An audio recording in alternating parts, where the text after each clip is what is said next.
G'day legends, I hope that you are having a fantastic day, and so far you are having a fantastic week. Now legends, I am sure that this video is going to be relatively long. Now this video is going to be split in two pieces. Now the first piece is going to be a daily update. So we're going to talk about what is occurring in Israel, Iran, Ukraine, Russia, a breakdown of daily events, daily news. But some of that may not be relevant for that long. The second part of this video, we're going to talk about the offensive, defensive actions and the strategic crisis to do with demographics and the attritional nature of this warfare occurring in Ukraine. And that will be relevant for a long time. So if you're coming here a few days after upload, I recommend that you probably jump to whatever time I put on the screen here. And that is, I think, very, very interesting to look at the amount of losses, to overlay that with demographics, to then look at political decisions being made and offensive actions being made,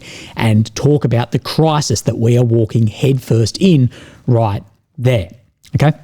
So you can skip to that. That's more of an evergreen long-term relevancy. The first part, well, by the time it uploads, sometimes things move incredibly quickly. So let's start with Israel, Iran, then we'll move on to the maps in Ukraine. So of course, as we're seeing a lot of strikes occurring both ways. In this image here on the slide, this is an Iranian ballistic missile that has hit Haifa. Haifa, of course, is in the north of Israel. Now, it is something interesting to note here is that we have seen the Iranian attacks on Israel go from exclusively being at night now to a lot of these being conducted in the daytime. And there can be a reason for this too, for wanting the public to see it and to get a better idea of what actually is being hit. And this affects, of course, how public and around the world see these strikes. But what we are observing too, with our own eyes and with statistics also made by a number of pages, is a significant increase in the success of Iranian strikes on Israel. Now, when I say success, I'm not talking battle damage assessment. We know the censorship is Loctite, and to get a battle damage assessment is almost impossible. Now, that censorship, that is for control of public opinion and information, not really BDA. But when I say successful, I'm meaning that it has not been intercepted by air defense and it has got through.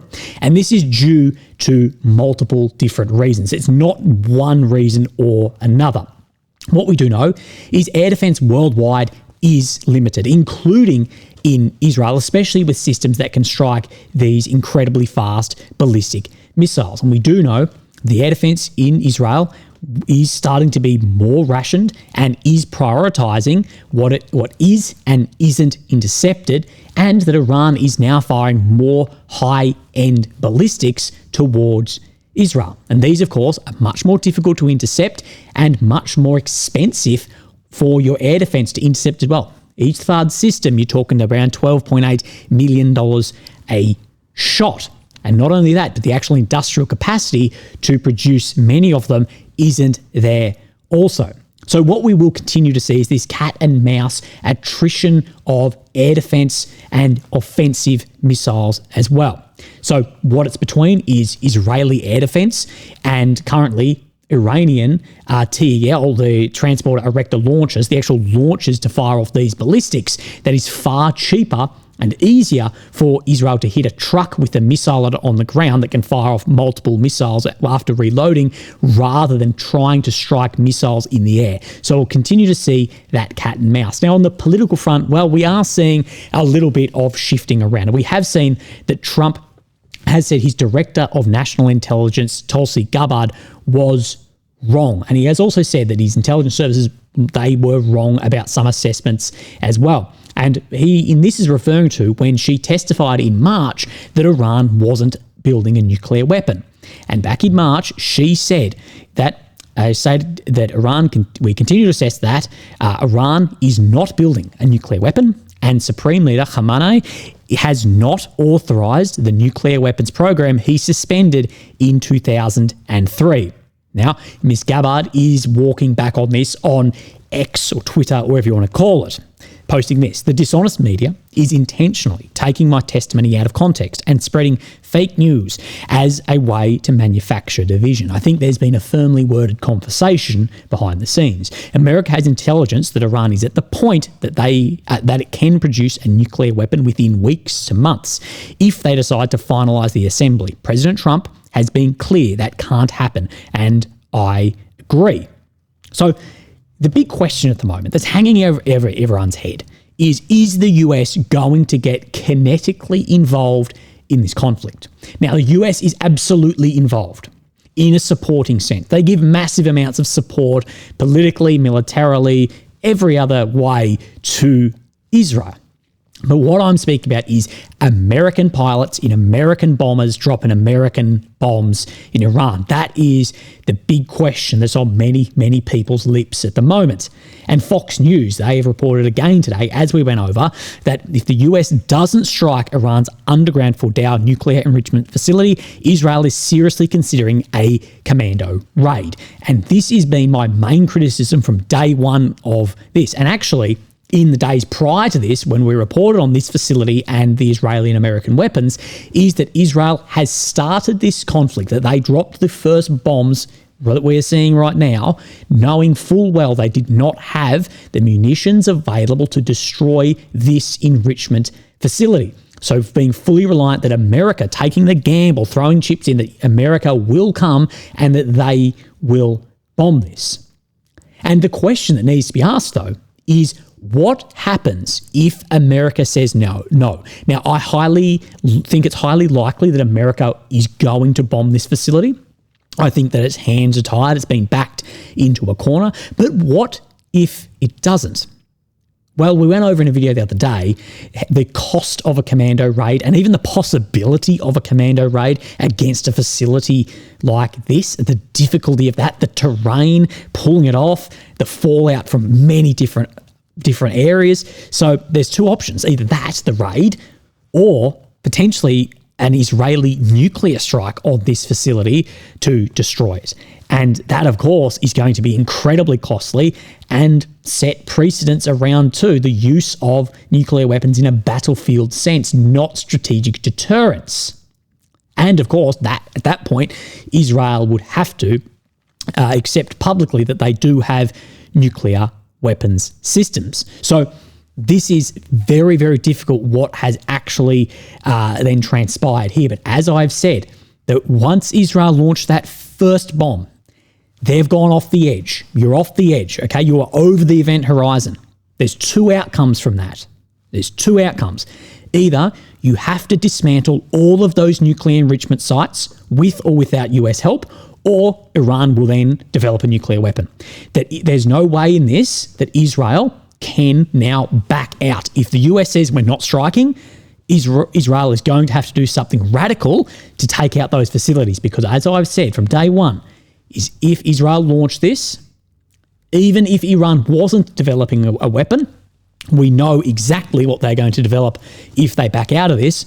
So if the US says no, it's going to be one of these two options. So I guess we will see. But let's talk about Iran's nuclear program and what was actually unfolding. Well, it isn't very clear, but this is today on the IAEA, the International Atomic Energy Agency's website, from Director General Grossi in his statement on the situation. Fordow, this is the facility we talk about. It's Iran's main enrichment location for enriching uranium to 60%. The agency is not aware of any damage at Fordow at this time. So all those Twitter warriors who have never signed up in their life, who said that this was destroyed day one, no, it is not. Now, it's enriched to 60%. Now, as we know, uranium must be enriched to at least 90% uranium-235 for weapons-grade uranium to set off that catastrophic chain reaction of events. Now, he has a quick comment on some of these water reactors that were hit. One was not operational, and from the other one, there's no radiological consequence expected. We know there's been a number of strikes on nuclear facilities. Now, this is from later on in that statement, but I'm going to overlay this with what he said on CNN today. He talks about uranium stockpiles that they have to remain under safeguards in accordance with the Comprehensive Safeguards Agreement. And he says, you may recall that more than 400 kilograms of this stockpile is uranium enriched to 60% uranium-235. So still below weapons grade, but 60% of that 235. And then on CNN, he says this. Now, I was typing this as we went, so it may not be 100% accurate, but it's close enough to get at least words the effect of what he was saying, and I believe I'm 99% close to this. So he says 60%, which is one step away from the required 90%. But it's not just the uranium, it's not just that fuel. You have to have a number of other things to make the warhead explode. You need a way to set off that nuclear chain reaction. You need tests to test a bomb before you fire. Well, you'd think so. And he said certainly it was not for tomorrow. And I don't think it was for a matter of years. But this is speculation. As he says, there may be other secret facilities we are not aware of. He said, we did not have any proof of a systemic effort to move into a nuclear weapon. That's what he said on CNN from the IAEA's Director-Chief. Now, he says in this as well, he says, I have to be objective. At the end of the day, he is a nuclear inspector. He is not a military analyst. So was or was not Iran developing systems? Well, we know from statements being then retracted, well, basically retracted in intelligence circles to this. Again, it's very, very difficult to know. But at this point in time, everyone's acting and kinetic actions are going as if it was imminent. But as I've said here, well, even if it was years away, if this isn't successful, we know exactly what Iran is going to seek, whether that is with partners' help or domestically too. So let's have a quick look at the maps in Ukraine. Here's Ukraine in the center of your screen, the capital of Kyiv. The red areas occupied since 22. The purple since 2014. We have 2 days, but we'll go on the day yesterday before we go on to today's. We see Pokrovsk and the eastern side of Pokrovsk. We can see where Russia has made ground to the south of Malenivkia into Kopteve, as well as to the north of Novulenivkia. None of this is surprising. I actually don't think this is really an update. Many maps have shown these areas under control for some time. But I do have a geolocation in here to show you. So let's have a look at this. We have Yablonivka. And if we move then up to today, so we'll be on to the most, we'll be onto then the most recent map in here. You can see some shifting in the direction of Yablonivka as well as just movement into here. We do see that some of the Russian geolocations are still within the grey zone out of here. That we have just to the east, just a tiny bit, and then to the north of here, we do have 2 geolocations. I'll just show you the first one. What it appears to be is then a Russian assault on motorcycles with armour and artillery support of movement into this area. It may still be grey zone, but we know right on the edges of this grey zone, so it's probably a lot deeper, is where the Russians are still committing forces for assault actions. Then we'll compare then the Syriac map update. Now, no huge shifts on this. Of course, movement further into Yablonivka as we have seen, so confirming on this axis, as well as more western movement around Malenivka, Kopteve, but still in front of where this map was showing today. So nothing too major at this point in time. We'll move down into then the Velika Novosilka front, and for a second day, or maybe not yesterday, but day before, but for days in a row, we have seen more Russian movement towards Shevchenko, with a break in here confirmed by this Ukrainian map, as well as movement into Zaporizhia, coming very, very close to the Dnipropetrovsk Oblast. Now, in my opinion, between Komar and Zaporizhia here, I believe that this isn't enveloped all the way from Odradny. I think is in red check. Maybe it'll wait to next month so we don't get that kilometre squares update. And I also believe Bahatar or Sivkia, that this is not enveloped in here too, that a lot of this is coming under control, and we'll see this front line levelling out. Now, I just want to see, there's no more red check I believe that I've missed before we come down into Huliapol, where we have seen there has been some at least minor shifting around Malenivkia area, and we do have a Syriac update on this today. that they continued in the locality of Malinivka, where they've made it to this central part. And we did see this map shift in this direction, and he's suggesting that they're more in the centre at this point in time. So keep an eye on things. People are saying, it seems like things have slowed down. The news has slowed down just because so many more people are focused on the Middle East. Things are still moving here, and a few days of slower map movements doesn't suggest that the oil tanker of attritional war that moves very slowly, but once it starts, that momentum is very difficult to pull back. It doesn't mean that it has completely shifted. And that is what we're going to talk about. We're going to talk about the strategic crisis that we're seeing unfold.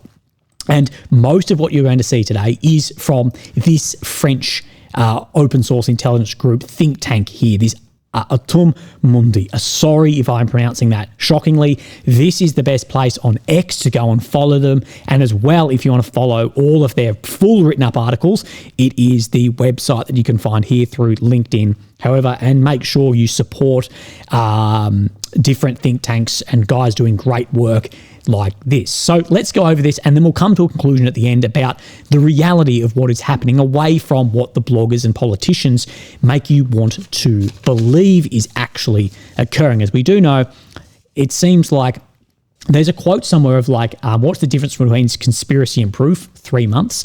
And now I'm not a massive believer in that for a lot of things, but it does seem a lot of things that were taken as being propaganda or conspiracy and now becoming accepted fact, even in the Western media. So let's talk about this. Military history of the war in Ukraine, Chapter 7, the Ukrainian strategic crisis, 2024-2025. Since the failure of the counteroffensive in summer 2023, Ukraine seems to have understood that it would be impossible to end the war with a decisive campaign lasting a few months. And what we do know, we'll go over the doctrine in a bit, attritional war does not end in a decisive battle. It also had the effect of firmly shifting the initiative to the Russian side and forcing Ukraine onto the defensive, which once again threw it back into a dynamic of attrition. Some commentators have claimed that this change of posture was deliberate and was aimed at wearing down the occupier. But this idea seems somewhat dubious. A war of attrition is rarely deliberately chosen because no one really wants to get bogged down in a long, costly and dirty affair. And this is it. It's commentators, but it's not only commentators, it's from the very top of the politics worldwide, claiming that it is deliberate, getting into attritional nature to wear down Russia. And what I've always said is Ukraine, they need to have and reintroduce maneuver into the battlefield, because if you're dealing with an enemy who is 3 to 4 times your size, you do not want to get stuck in a battle of attrition like people claim that is deliberately being chosen. It would be more accurate to say that one resorts to it when forced to do so by force of circumstances, when one's adversary proves too firmly entrenched for a bold operation led by the genius of a few men to shake him. This is especially true since a war of pure attrition tends to make the course of events more predictable, as it is ultimately a simple matter of ratios. And this is what I say, attritional warfare for me is actually the most simple and most predictable type of warfare. But I think it is greatly understood by many analysts and many bloggers, but they are not willing to apply this knowledge to this war due to political or personal circumstances and their audiences. If one side in a war of attrition has twice as many men, material resources and money, then its opponent must kill twice as many enemies, destroy twice as many vehicles, and cause twice as much economic destruction.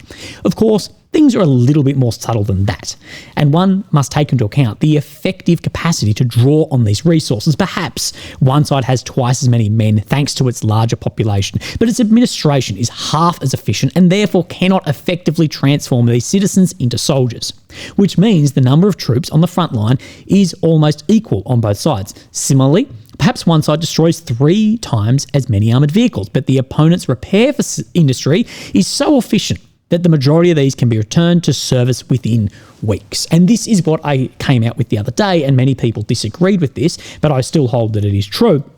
is that the oversimplification is Russia is 3 to 4 times the size. What I say is it looks like by the recruiting numbers that Russia is having a far more easy time, which makes sense as they're winning on the battlefield. You have an easier time recruiting forces. They're having an easy time recruiting, therefore replacing forces. So the actual effective amount of ratio may be far greater than 3 or 4 to 1 ratio that is positive. It could be more like 10 to 1 because they've got more people, but they're also having an easier time recruiting said people. However, both sides are similar in almost every way, but one has twice as many resources at its disposal, then the latter will eventually prevail if it can maintain a casualty ratio below 2. And of course, there is no unforeseen events such as a palace coup, foreign intervention, or simply policymakers becoming tired of the war's length. So no black swan event. This is precisely where the problem lies for Ukraine, because the indicators we have seen to us to clearly indicate that its strategic position has now reached a critical point. And again, in the fog of war, it's very foggy while you're in it, but when you look back, you can then see where there was event horizons past. And at the time of 23, it was difficult to see that that was an event horizon, same as in 24 with Kursk. But now we look back and it seems clear as day. Demographic crisis, something not spoken about enough that should be spoken about. Why is it not spoken about? Because it doesn't fit the optics that want to be presented. As we have said, to win a war of attrition, the casualty ratios must clearly favour one side. In the case of the Russo-Ukraine conflict, since Russia has 4 to 5 times more population than Ukraine, and its population does not seem significantly more opposed to the war than of its adversary, Moscow always recruits on a voluntary basis rather than using conscription, as we have seen. The Kiev army must systematically disable 2.5 to 3.5 times more enemies than it does losses. And this is only to maintain a stable balance of power. But we're seeing Russia has a far more easy time recruiting people than Ukraine is. So again, it may actually be a larger ratio than this. We obviously do not have exact data on the losses of the two belligerents, but some private initiatives allow us to obtain a minimum threshold. In the Ukrainian case, the site ualosses.org, which we have gone over before, which lists the obituaries as well as missing persons notices of the soldiers of Kiev. Recording at the beginning of June 25, the names of 142,000 killed and missing. This last precision and missing is also important to note, because since the end of 24, the Ukrainian army seems to have drastically reduced the number of soldiers whose status as killed is officially now recognised by the army, and at the same time, we have seen an explosion in the number of soldiers reported missing. We have definitely seen this. One can only speculate about the reasons for this, but it seems plausible that the Ukrainian government is trying to avoid paying the generous compensation promised to the families of fallen soldiers. This is in the hundreds of thousands of dollars USD. The war is taking a heavy toll on the Ukrainian budget, which is already almost entirely dependent on Western aid and can hardly borrow on the markets anymore. We cannot undertake a detailed analysis of the Ukrainian budget, but anyone who does will find that about 50% of it is made up of American and European financial aid. So unfortunately, it can hardly afford to be generous. And we know it's in the hundreds of thousands of dollars per soldier killed. You have huge budgetary issues. Well, that is how you can save some coin. And we hear about this a lot. In addition to these 140,000 losses, there are amputations, which therefore result in permanent losses since amputees become unfit for combat except in exceptional circumstances, but they will likely not be in the front line on the infantry.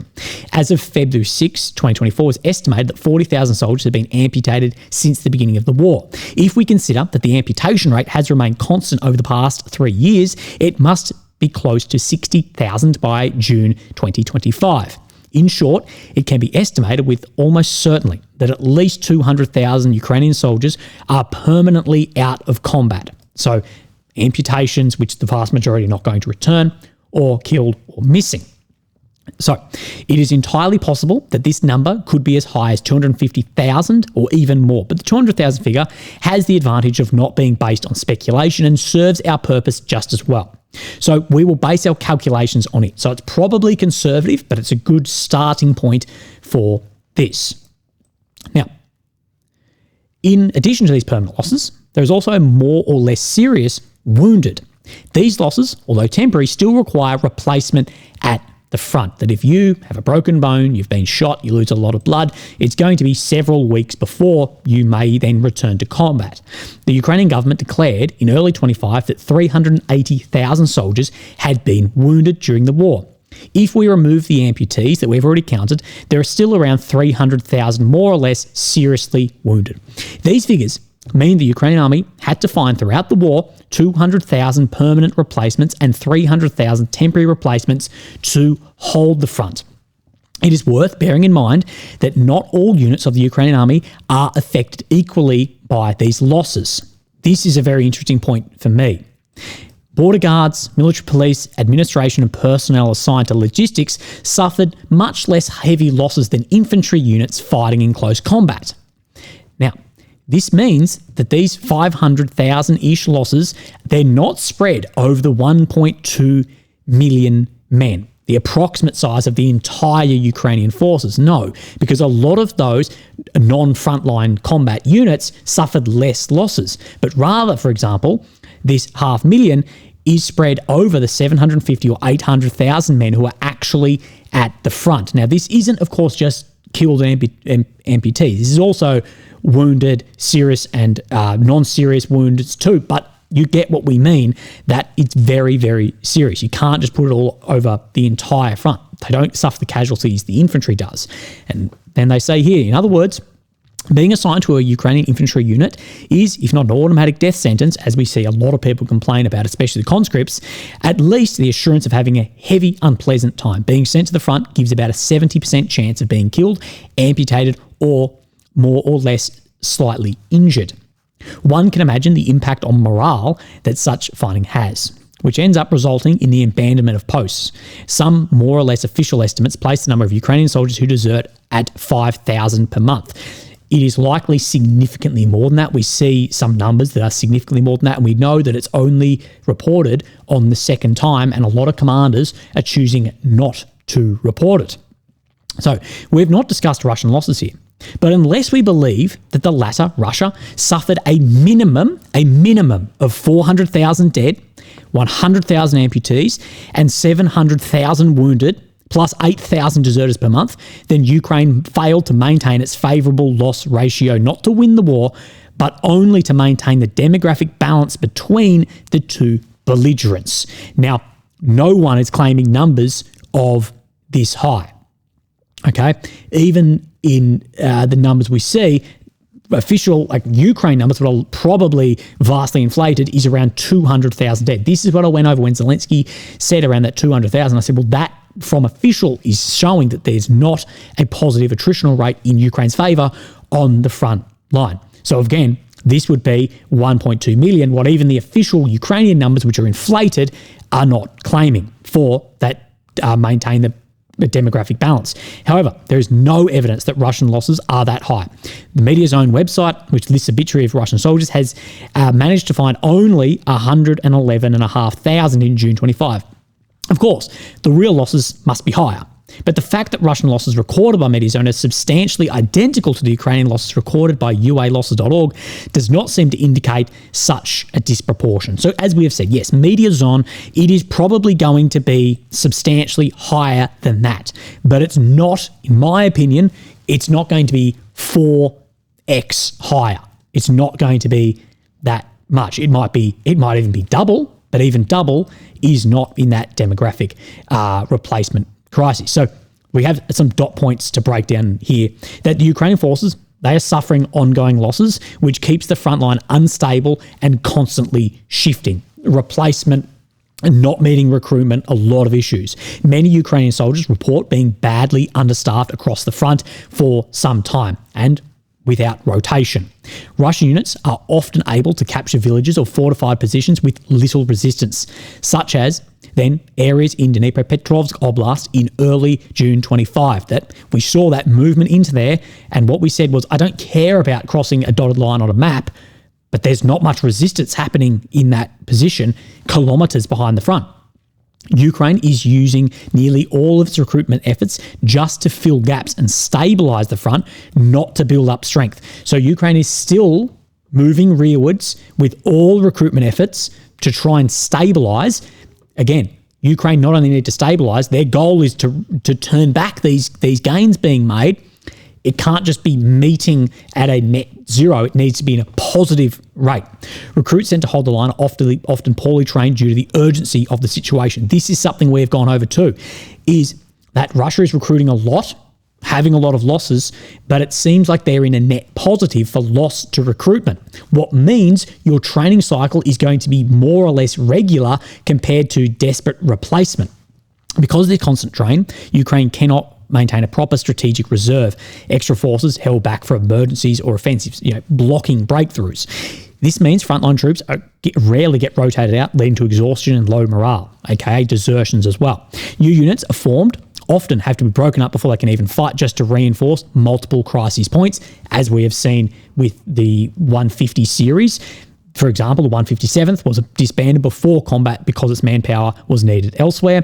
This makes it nearly impossible for Ukraine to assemble a large offensive force. With these above, how do you then actually assemble behind the line a force that can go on offensive operations?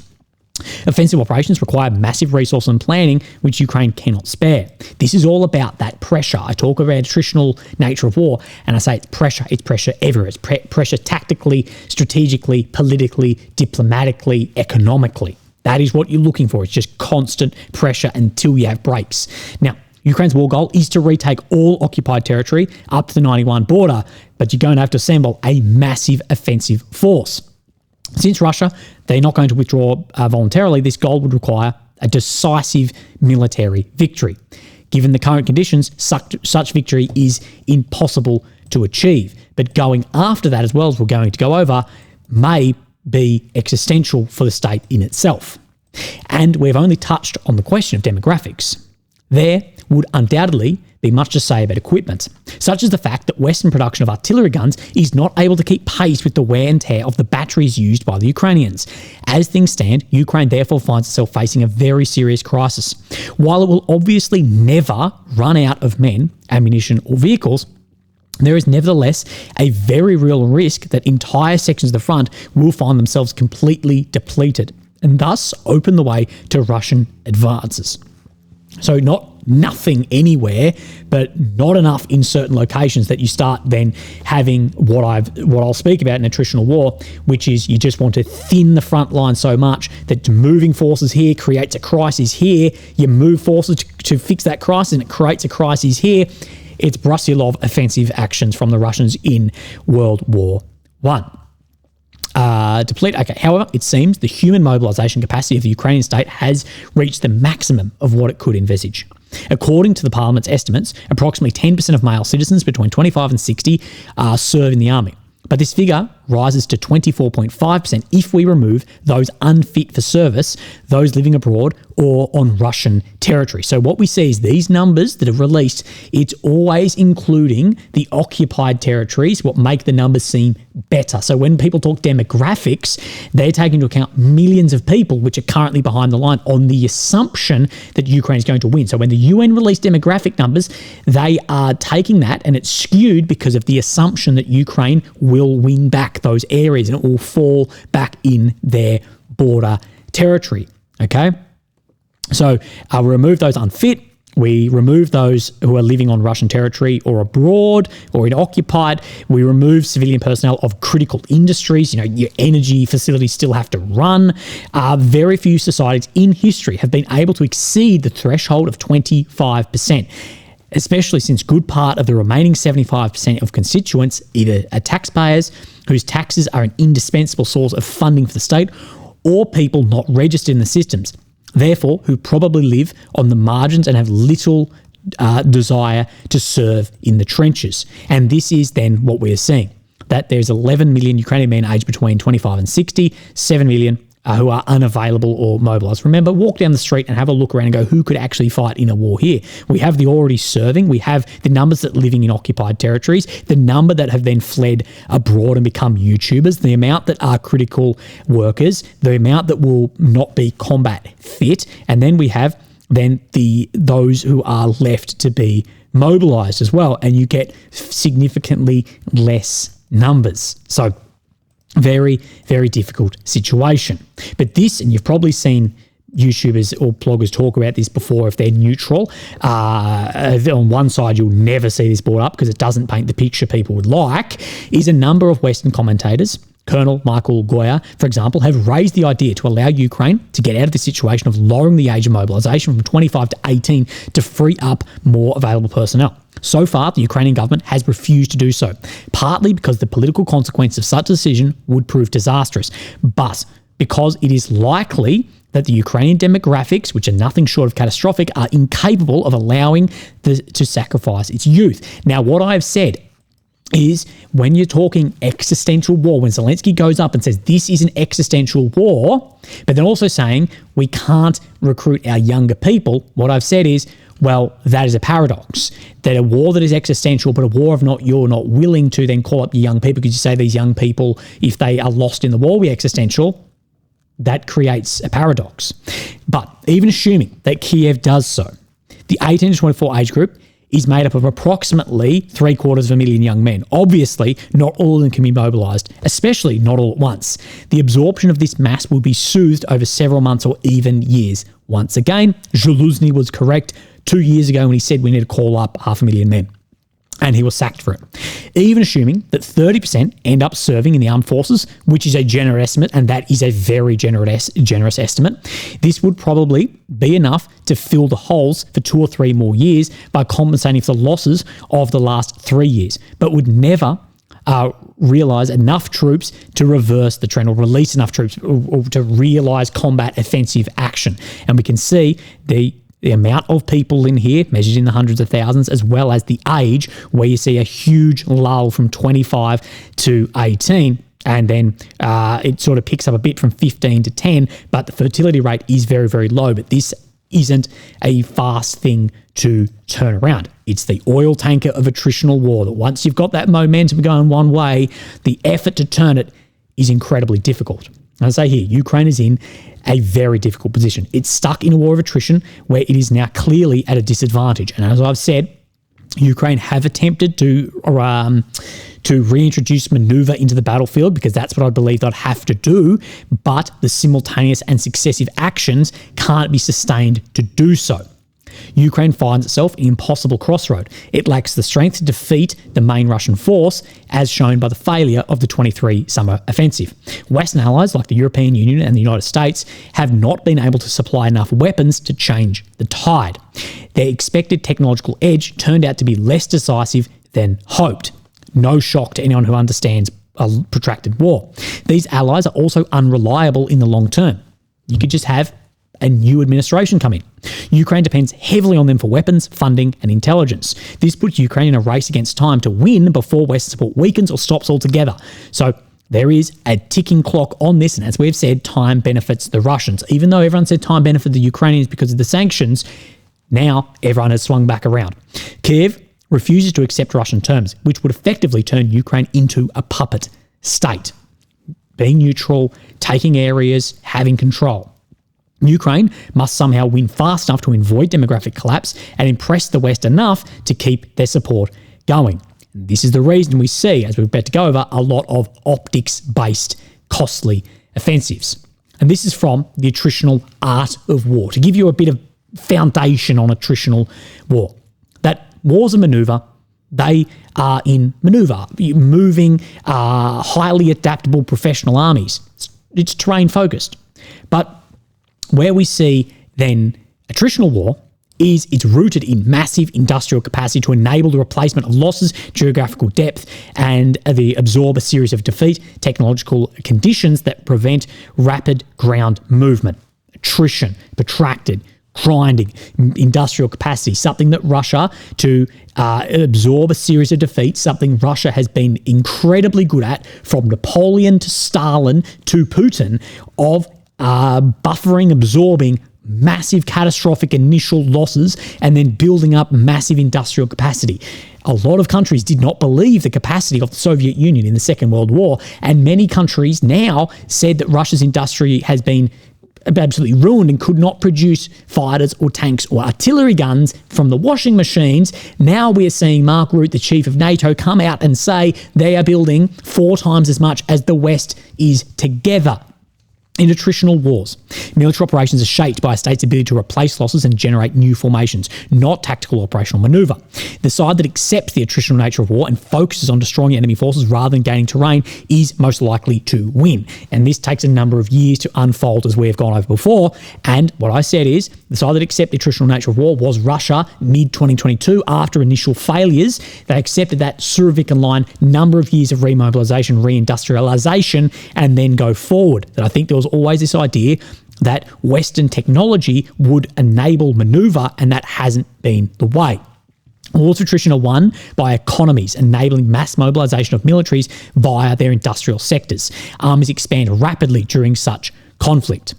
Now, we talk about, because high-end weaponry is very complex to manufacture and consumes vast resources, a high-low mixture of forces and weapons is imperative in order to win. So you cannot just have the best quality stuff, because you're just not going to have enough of it. That quantity is a quality of its own. High-end weapons have exceptional performance, but are difficult to manufacture, especially when needed to armour rapidly mobilised armies subjected to a high rate of attrition. It takes a lot longer to train people and to find people and to produce high-end weapons than lower. This example here is 8 T-34s for every German Panzer. 1-to-1, the performance absolutely was not there, but the performance did not justify the numerical disparity in production. High-end weapons require high-end troops. These take significant time to train, time which is unavailable in a war with high attrition rates. So does high-end tactics on the battlefield require high-end troops. That to replace an NCO in a NATO military takes several years for a competent one, which in attritional war you do not have. It is easier and faster to produce large numbers of cheap weapons and munitions, especially if their subcomponents are interchangeable with civilian goods. And what we have spoken about too, and this is where I've said, don't deliver 10 different types of tanks to Ukraine. No, do not deliver Leos, Abrams, Charlies, etc., etc., etc., because it looks good. No, start buying what they've already had, that they already have components and training for. You're better off if we could buy, instead of Australia sending bloody 20 Abrams, can we buy 100 T-series tanks from somewhere to send those in? New recruits also absorb simpler weapons faster, allowing rapid generation of new formations and reconstitution of existing ones. So high-end weapon systems takes a long time. If that is lost, that is lost. Achieving mass is difficult for high-end Western economies. To achieve hyper-efficiency, they shed excess capacity and struggle to rapidly expand, especially since lower-tier industries have been transferred abroad for economic reasons. So our low-tier industry, Australia has, say, no car industry. A lot of Western countries have no car industry. Of course, they are sort of hands-on industries to build weapons. That's gone abroad because of cost. That's gone. And in more capitalist structures and more horizontal command hierarchy too, that you end up with a lot more fingers in pies and things that need to be justified. It's much more difficult to just increase that output as well. Now, I'm not saying I don't want to live in a society like that, but I'm saying at wartime, it does have some bloody brakes on it too. Military operations in attritional conflict are very distinct from those in a war of manoeuvre. Instead of a decisive battle achieved through rapid manoeuvre, which it's not, attritional war focused on destroying enemy forces and their ability to regenerate combat power while preserving one's own. Now, there is another brutal, savage component to attritional war, is because attritional war has such high losses and you are killing everything as it goes through, from the people to the cities to the fields to the industry. Everything is destroyed. The ability for uprisings after is greatly reduced. Okay? When you lose quickly in a maneuver, you can have huge insurgency, pushback, uprisings. Attritional war reduces that. Think of German, France, Soviet, German. Now, there is a significant advantage here, because once you've accepted attrition, you've had your mobilised forces, you've dug back in, then when you go back on the offensive, which we are seeing Russia do at the moment over the past 12 months, it should be launched across a broad front, seeking to overwhelm the enemy at multiple points with shallow attacks. The intent is to remain inside a layered bubble of friendly protective systems while stretching depleted enemy reserves until the front collapses. Only then should the offensive extend towards objectives deeper in the rear. And this is what we are seeing, shallow, multiple points of attack, so several different sectors with shallow points of attack, even willing to withdraw at some points to overwhelm on many areas and create a crisis. As I've said, that they push in Sumy, they push, and oh shit, a crisis is happening there. Ukraine moves troops up there, and then they push in the Donbass, and it creates a crisis there. Exactly what I said when Ukraine moved into Kursk. We're about to talk about Kursk. Remember, on the day that Kursk opened, everyone said, yep, Russia's going to have to divert all these troops to Kursk. What I said, I said, if I was a Russian commander or strategist, I said, Ukraine's pushed into Kursk, I would send enough troops to stabilize or slow, but I would double down and push somewhere in the east or the south to call their bluff and make them remobilize down there by creating a area of chaos due to the attritional nature and numerical value of elements on the front line, which is somewhat which we have seen them then do.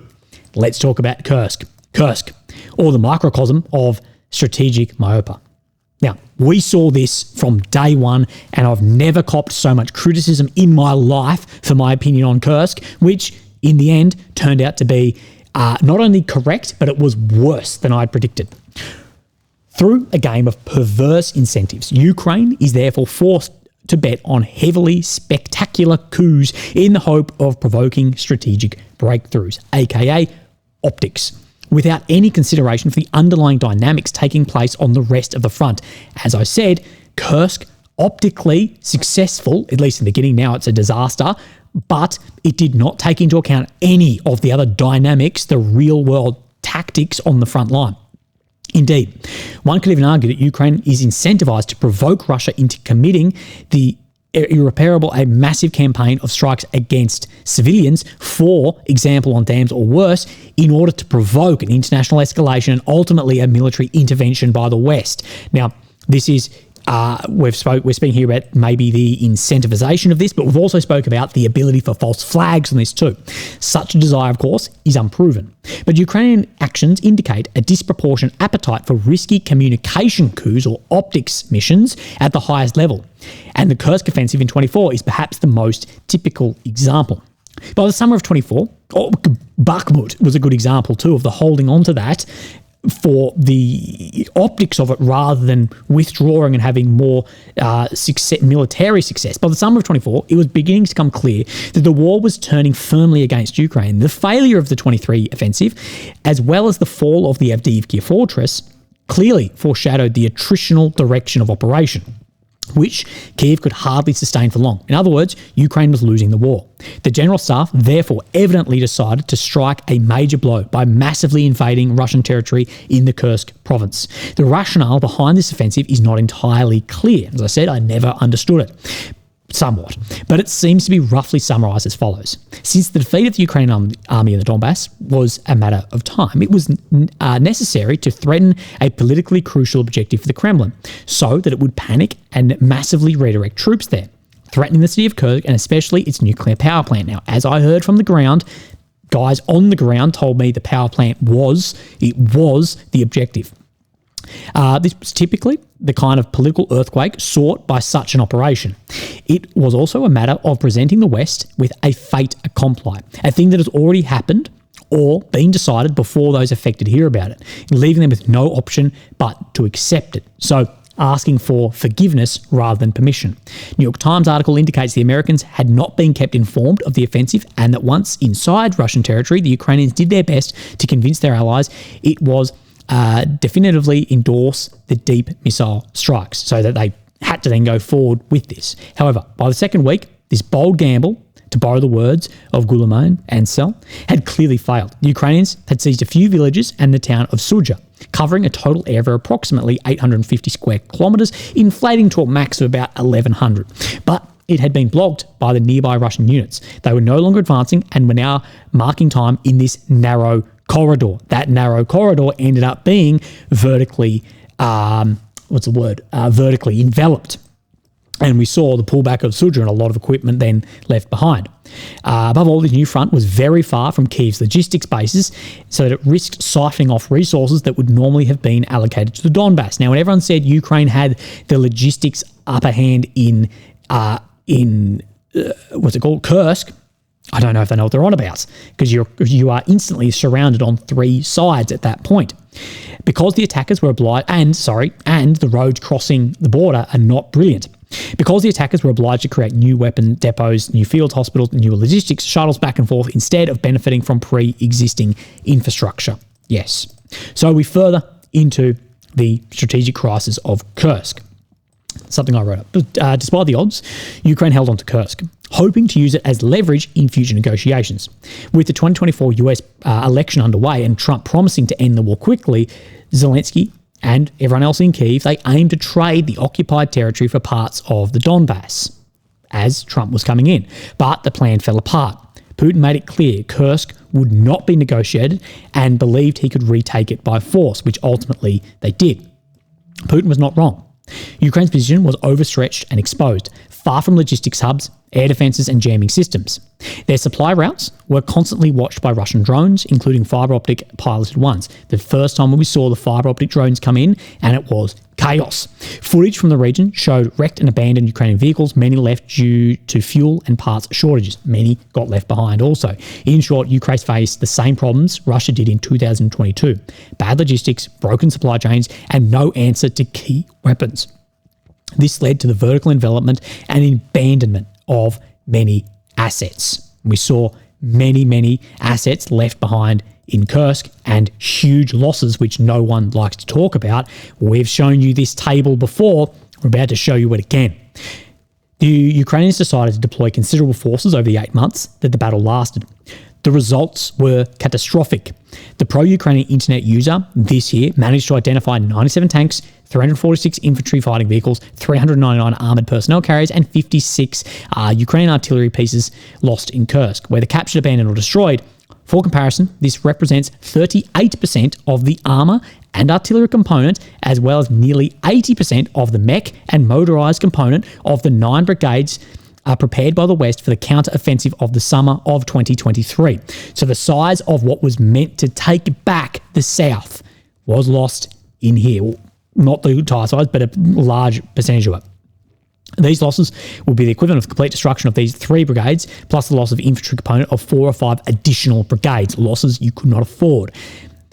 This is relatively consistent with the finding of UA Losses website, which managed to identify the names of approximately 9,200 Ukrainian dead or missing for the Kursk offensive. It is probably safe to estimate that the total number of dead, wounded, and missing on the Ukrainian side was 20,000 soldiers and perhaps even more. And what we went over in this was we looked at these numbers and said, yes, these are very similar to the Russian numbers, but it cannot be similar because Russia has significantly more IFVs, AFVs, tanks, artillery pieces, etc. Of course, this was not pigeon shooting. The Russians themselves suffered losses, and they suffered significant losses. However, we want to emphasize that Ukraine engaged and above all lost a battle force equivalent to the one that was supposed to win the war in Zaporizhia in the summer of 23 for almost 8 months, all for objectives that were more a matter of communication and optics rather than high strategy, which had become clearly unobtainable after a few weeks. Ukraine wasted the equivalent of 2 divisions, perhaps one of the last important offensive groups that it will be likely able to constitute, simply to achieve a media coup, while inflicting fairly modest losses on the Russians. This gentleman here, which is the one that made this chart, which we went over, lists 1.25 Ukrainian losses per Russian vehicle, a ratio 3 times worse than for the rest of the front, and especially 3 times lower than would be necessary to maintain the famous balance of attrition we spoke about above. So yes, but this is the balance of attrition that isn't really making sense, that it can't only be 1-to-1, but the balance of not only what Russia has as more, but willing to employ also may then push that attrition rate even further, especially when it comes to manpower and with industrial output. So what I'm meaning in this is, yes, 3-to-1 of tanks. Okay, let's go with that. Russia has significantly more tanks, but the output of tanks is 4 times higher currently in Russia than it is in NATO, according to the chief of NATO, what means the attrition rate is actually worse than that. Meanwhile, there was a marked acceleration of Russian progress in the Donbass, which only slowed down in the first months of 2025. So we saw more acceleration in the east and the south of the state rather than what we thought would happen, or what people thought would happen when they pushed into Kursk As I said, that would be my strategy to buffer that. When Moscow decided to concentrate forces to liquidate Kursk salient once and for all, this brief respite probably did not compensate for the drain on resources that this adventure represented. And there was still a strong fear that consequences of the defence of Donbass will still be felt into 2025. And yes, it is affecting everywhere on the front still. Now, however, the Ukrainian decision to hold on to Kursk is nothing more than a symptom of the problem we mentioned above. The operation was endorsed and supported far beyond what was reasonable, simply because there was no obvious answer for the question, well, if not, what? So if we don't do this, what else are we meant to do? The Ukrainian strategic situation hardly lends itself to much optimism, so that Kyiv has reduced to hoping that a brilliant move far from the main theatre of war, the Donbass, will provoke unforeseen circumstances to be exploited. Such a thing is not necessarily unthinkable, but only when one is reduced to hoping for a deus ex machina to get out of trouble. It is generally because the game has been lost for a long time. So the deus ex machina, an unexpected or improbable event or character suddenly appears to resolve seemingly solvable problem in a story. So what was hoping for in this, and this is when, if you reduce to hoping for that, is that we push into here, there's that much civil uprising that people march on the Kremlin, they knock Putin out of a window and he's gone, and then everything. But if you are then reduced to hoping for these events, it may happen, that black swan event, but if you are then banking on that, as he says here, it is generally because the game has been lost for a long time, and you cannot rely on that. This is what I've been saying about the West, the Western countries. They have been more reliant on a Russian failure than a Ukrainian victory. Their strategy has focused on Russia, the sanctions on Russia, making a failure there rather than helping Ukraine have a victory. That was the conclusion so the one I just showed you, that's the conclusion from the part of this article from these gentlemen that we went through. And then this is the conclusion from Big Serge in his part, fighting to the conclusion, which I think we can line up a lot in this. Russian forces today stand significantly closer to victory in the Donbass than they did 1 year ago. The armed force of Ukraine has been decisively defeated in Kursk. They are poised to make further progress towards the limits of the Donbass in 2025, with increasingly threadbare Ukrainian military straining to stay in the field. This is what Ukraine asked for when they willingly eschewed the opportunity to negotiate in 2022. So this is, of course, bias showing through here, but is the deal then significantly better than may become? So for all the diplomatic cinema, the brute reality of the battlefield remains the same. The battlefield is the first principle and the ultimate repository of political power. War is politics by other means, Karl von Clausewitz. The diplomat is the servant of the warrior. And Russia takes recourse to the fist, the boot, and the bullet. And that, regardless of how much people can ignore the reality and the front line, when push comes to shove, especially with Trump, that the battlefield the reality of the battlefield will shine through. Now, this is my conclusion after those here. All of this leads back to a question I've asked myself, my audience, and those in charge. And I call this the forbidden question of what then? What if Russia can sustain and Ukraine cannot? The question which no one is asking is, there's always been the long, we push, and Ukraine will ultimately have a victory. But what if Russia can sustain the sanctions? What if they can sustain the industry and can sustain the men? What is your plan then? And I don't think anyone is allowed in these circles to actually theorize past that, because they believe that superior morals, ethics will be the way to victory. Liberal leaders, they can continue chanting in unison, whatever it takes, for as long as it takes.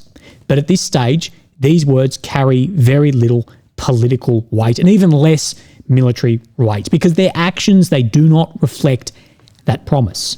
You say this while drip feeding in systems. This is paired with the utopian belief in the West that our superior morals, ethics, and principles will triumph over evil. Now, one thing I'll say about this is this means nothing when those principles are subjective. So I agree. I think in Australia that we have far superior principles, ethics, and morals than a lot of states around the world. But that means a lot here. It's subjective and it's worthless in a state who doesn't believe that, okay? Because the adversary, they believe the same. Russia believes that their morals, ethics, and principles are superior.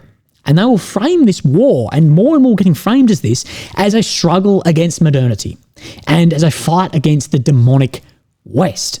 So a lot of this, and this is why we see the Russian pages and forces embracing being, quote, the wrong side, actually embracing that and weaponizing it against.